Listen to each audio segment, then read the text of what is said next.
萬眾期待已久嘅樂善日園遊會終於要嚟啦！今次嘅樂善日同往年一樣，由我哋學校嘅學生會 Best Buddy 分社以及扶少團共同策劃而成嘅。今年嘅園遊會延續咗以往嘅活動，會有多種多樣嘅攤位遊戲、大型充氣城堡、bingo 同埋最受歡迎嘅抽獎等等。而從活動中獲得嘅收益就會全數捐款俾有需要嘅人。而今年舞台嘅部分，先前已經開放咗申請登記，大家如果想支持自己嘅同學或者老師嘅話，就冇錯過今次嘅樂善日啦。另外，我哋都非常高興地邀請到快閃組嘅統籌，為今一次嘅樂善日做咗一個小採訪。事不宜遲，我哋即刻去片。其實可唔可以簡單介紹一下今次快閃活動？咁我哋快閃活動主要嘅目的就係宣傳翻我哋當日樂善日啦，同埋可以令同學去籌款去幫助有需要嘅人嘅，同埋都係俾一個平台俾各位同學去表演咯。記得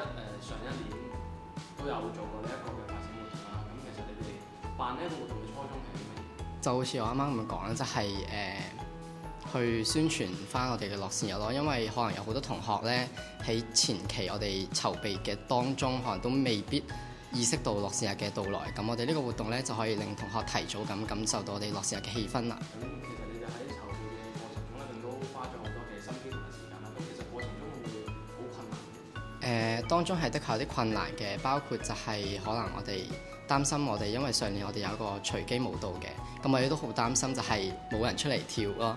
呢個都係我哋擔心嘅問題之一。咁我哋都花咗好多努力啊，去調整可能歌單啊，或者可能係宣傳更多啊，去令到同學參與呢個活動。多謝大家嘅收睇，5月24日樂善日約定你。